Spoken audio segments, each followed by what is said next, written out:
Can I just ask you, what would you put the chances of a no deal at 1 million to 1 as?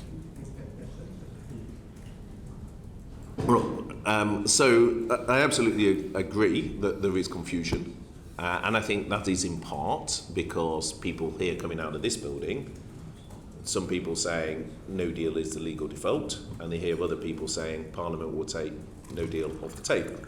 I think there then is a distinction to draw between what government has done for no deal, where with over 300 work streams, a huge amount of work over 3 years has been done, what large corporates have done, many of whom have had large work groups on it. There's frustration at having stored stuff in March, April and having to store stuff again, but a lot of them. And there's distinction between that and many SME businesses who question, is it worth spending money on preparation? Is it going to happen?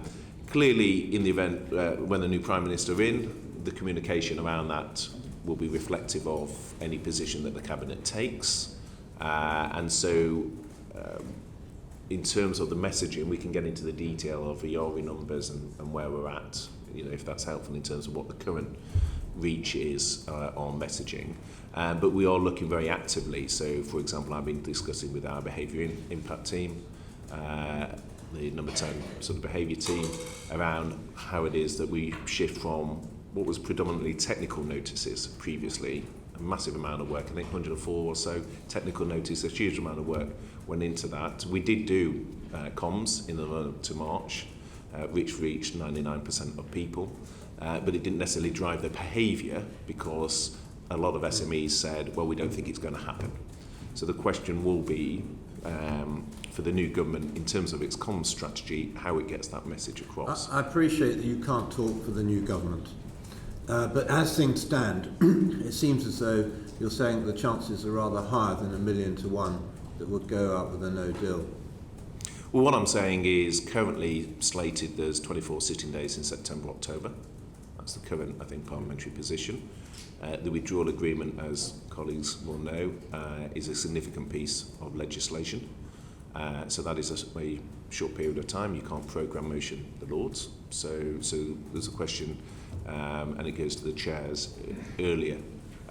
Questions. Firstly, is there a concession from the EU that is going to be palatable enough for Parliament to pass?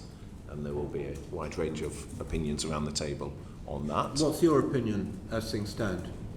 Well, as I said earlier, Mr. Ogley, I think a no deal is underpriced. It's still this government's intention and both leadership candidates' intention to seek a deal. And I think it's the will of many members of Parliament for there to be a deal. But the question then will be, is there a deal that is palatable to Parliament? And if not, will Parliament vote to revoke? Or will we leave with no deal? And there's experienced parliamentarians around the table. They will all have their own view as to what the likely outcome is.